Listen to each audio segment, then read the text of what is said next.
What up YouTube? Make sure to like and subscribe to 318 Louisiana Legend YouTube channel. In this content we're going to discuss Marlo Mike passed on what led him to Angola State Penitentiary in Louisiana.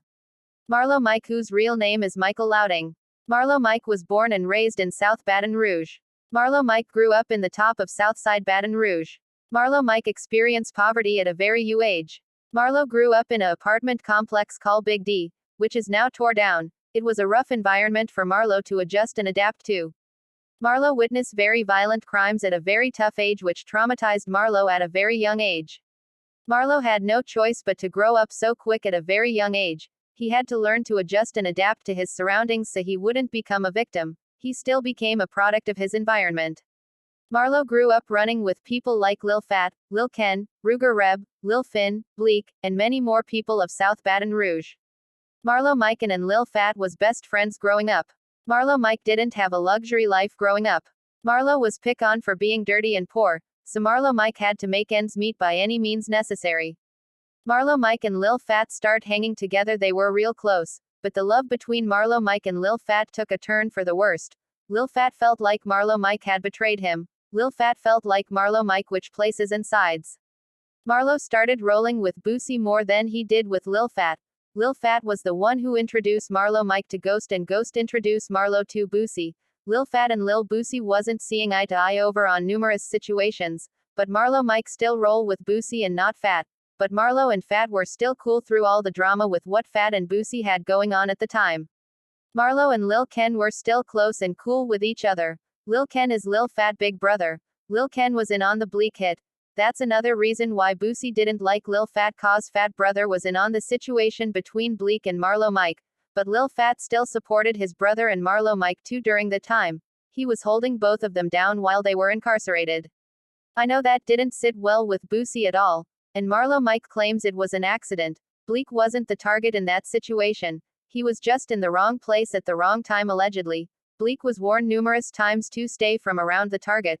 So Bleak basically knew what he was doing. He knew what was going on. Bleak knew the beef was real, so why would you put yourself in that situation, Bleak? That really hurt Boosie when that happened. Boosie was still incarcerated at Angola State Penitentiary for drug charges. Marlo Mike was devastated by what had happened to Bleak also. Marlo was still at the crime scene after it happened. He hugged Bleak's sister and consoled her with passion. Marlo went to Bleak's funeral and to his Bleak's grandma house afterwards. He also hugged and kissed Bleak's mother also.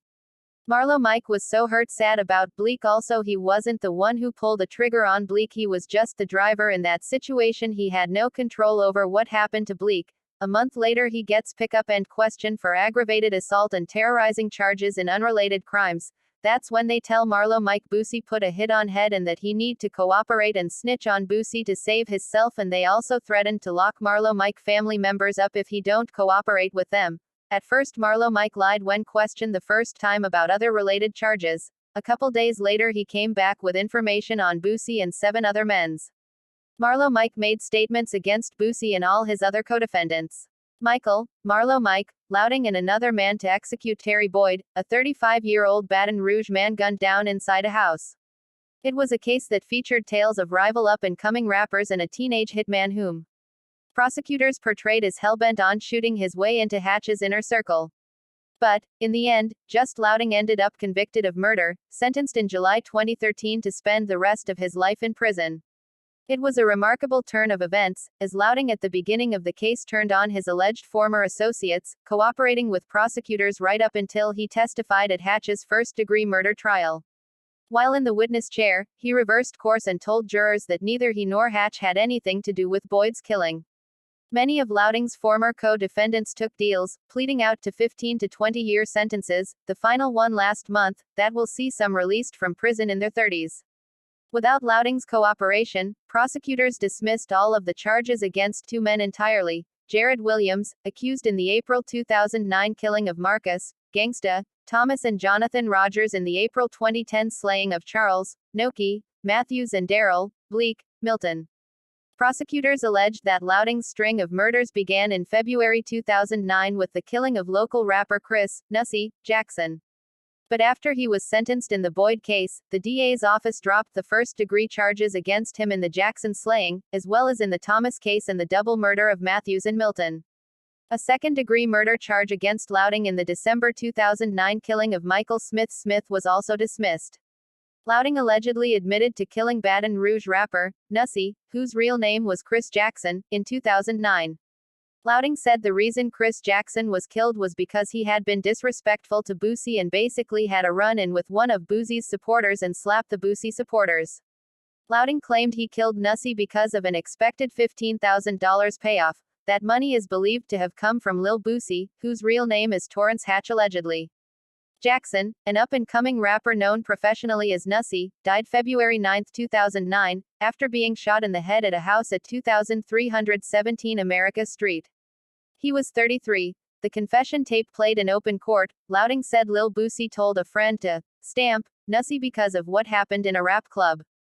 Mike Louding said the reason Chris Jackson was killed was because he had been disrespectful to Boosie and basically had a run-in with one of Boosie's supporters.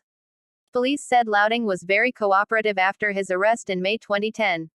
However, Louding's attorney said he sat there for hours before police started recording him. They did read him his rights, Lagatutta said. He is younger. My concern is all this time that's not recorded in this particular case in the very beginning. Not like an hour, we're talking like 7 or 8. Marlo Mike was trick off the streets. They never had not one piece of evidence on Marlo Mike. The police lied to Marlo and he fell for it, but he did go stand and recant his statements against Boosie in Boosie murder trial. Louding said he never told law enforcement that he shot Terry Boyd, but instead, he was at Hatch's house the night of the murder. He said Hatch and Adrian Pittman, the accused getaway driver, never left the house. Prosecutors said in opening statements they expected Louding to lie on the stand. On the interrogation tapes played in the courtroom, Louding at first said he wasn't involved in the murder.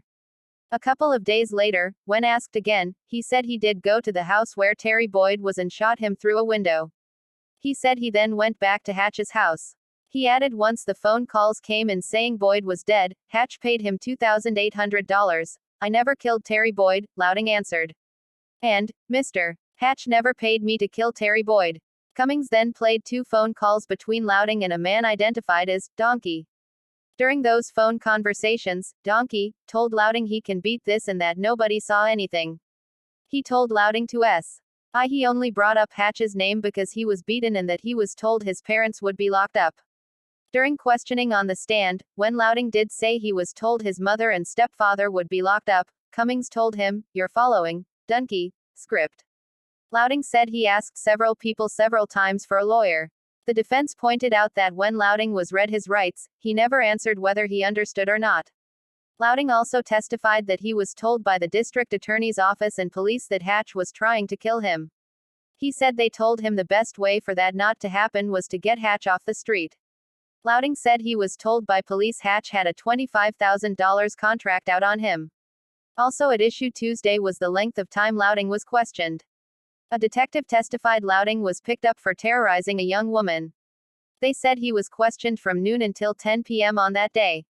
But for the first 7 hours of questioning, the tape recorder was never turned on. The defense said when the record button was pressed, the first thing detective said was, "Let's get this straight." He reads him his rights and says, "All right, you've come a long way, dog. Now, get it straight with me," said Jason Williams, one of Hatch's attorneys. Now, what does he need to get straight if he's telling his own story? If he's telling his own story, he doesn't have to get it straight. Just tell us what happened. Also not on the tape is when the district attorney came in to speak with Louding about making a deal. The detective said that did not happen until after questioning. Defense attorneys asked if someone pushed stop on the recorder. The detective answered, "No, that was not recorded." On the tape, detectives told Louding he was only being charged with the terrorizing assault charge, even though he had just confessed to murder. Detectives testified they lied to Louding, saying there were witnesses and physical evidence linking him to the scene. They said they also told him no one would believe he was innocent. Defense attorneys questioned Louding about telling doctors he hears strange voices in his head telling him to do bad things. They also asked Louding about other people who were at Hatch's home the night of the murder and who had bad blood with Terry Boyd. Jurors were told Adrian Pittman and Boyd had problems and Boyd had just robbed a man named Mike Ghost Judson, who is also now deceased. At one point during the trial, Louding was instructed to stand in front of the jury and show the tattoo on his stomach of an AK-47 with the words, "Yo Boosie who's next," around it. When asked what that means, Louding said it was just a tattoo. Prosecutors said Louding got the tattoo 2 weeks after Boyd was murdered. They said the tattooing was done at Hatch's home. A Baton Rouge state judge used phrases such as, "the worst of the worst," and, "rotten to the core," when she refused last year to alter the life prison term she had given convicted killer Marlo Mike, Louding in a 2009 murder for hire that rapper Torrance, Lil Boosie, Hatch was acquitted of orchestrating. A three-judge panel of the state First Circuit Court of Appeal said Friday it had no qualms with the harsh sentence imposed without parole by District Judge Trudy White on Louding or with her characterizations of the hitman found guilty in 2013. Considering the facts of the case as a whole, defendant's history of repeated criminality and the detailed reasons for imposing the sentence, we cannot say that the trial court abused its broad sentencing discretion in imposing a sentence of life imprisonment at hard labor, without the benefit of probation, parole or suspension of sentence, Circuit Judge John Pettigrew wrote for the panel. Louding's appellate attorney, Mark Plaisance, said he likely will ask the Louisiana Supreme Court to review the matter. East Baton Rouge Parish Assistant District Attorney Dana Cummings, who prosecuted Louding, said White made a well-reasoned decision. Michael Louding is the worst of the worst as required by the law, the prosecutor said. Louding, 22, of Baton Rouge, was 17 when he fatally shot Terry Boyd through a window as Boyd sat on a sofa inside a Vermilion Drive home on October 21, 2009. The U.S. Supreme Court ruled in 2012, a year before Louding was convicted, that states no longer can automatically sentence juveniles to life in prison without parole in murder cases without first conducting a hearing to consider the defendant's youth, upbringing, circumstances of the crime and other factors. The High Court also suggested such sentences should be reserved for the worst of the worst. The Louisiana legislature responded in 2013 by approving a measure requiring a sentencing judge to hold a hearing to determine whether the life sentence should be imposed with or without parole eligibility. If imposed with such eligibility, the legislation gives incarcerated offenders a chance at freedom after serving 35 years for first or second-degree murder. The state law took effect in August 2013. Louding, who was convicted of first-degree murder but was ineligible for the death penalty because of his age at the time of the crime, contends he has the capacity for rehabilitation and deserves a future shot at earning his freedom. White disagreed, and the First Circuit backed her. Louding also faced 4 other first-degree murder charges and a second-degree murder charge in a string of fatal shootings spanning a 14-month period starting in early 2009, but those charges were dropped after he was found guilty and sentenced to life in Boyd's killing. The First Circuit panel of Pettigrew and fellow circuit judges Jewel, Duke, Welch and Wayne Ray Chutz said Friday it was proper for the Louding jury to hear about several of those other crimes allegedly committed by him because some were, remarkably similar, to the facts in the Boyd case in that they were ambush crimes. Prosecutors maintain Louding killed Boyd at Hatch's behest, and they say Louding confessed to doing so. They also contend Louding lied when he testified at Hatch's trial that he and Hatch played no role in Boyd's death. Louding did not testify at his own trial.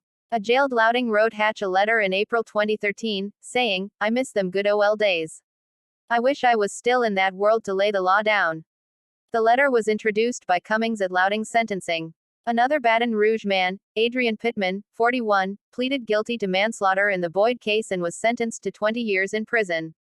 Pittman did not testify at Hatch's trial, but he told the jury in Louding's case he dropped Louding off near Boyd's home and then acted as the getaway driver.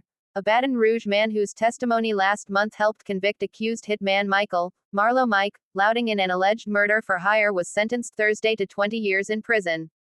Adrian Pittman, 39, pleaded guilty in November to a manslaughter charge in the October 21, 2009, slaying of Terry Boyd. Pittman admitted driving Louding and another man, Michael Ghost Judson, to and from the murder scene. Judson was Terre murdered in 2010. East Baton Rouge Parish prosecutors contend Baton Rouge rapper Torrance, Lil Boosie, Hatch paid Louding to kill Boyd. Manslaughter carries up to 40 years in prison, but prosecutors offered Pittman a 20-year sentence if he testified truthfully at Louding's trial. If he testified untruthfully or refused to testify, he would receive 40 years. Pittman did not testify at Hatch's trial. Pittman testified at Louding's trial that he drove Louding and Judson from Hatch's home to the Vermilion Drive area the night of the Boyd slaying, then back to Hatch's house. Pittman told the jury the Boyd killing was prompted by letters from a Louisiana State Penitentiary inmate, convicted killer Lee Lucas, warning Hatch that Boyd planned to do Hatch harm. Boyd had recently been released from prison. Now Marlo Mike is serving life in Angola State Penitentiary with life without parole. Thanks for watching, liking the video. Make sure to subscribe to 318 Louisiana Legend YouTube channel. It's the best on YouTube.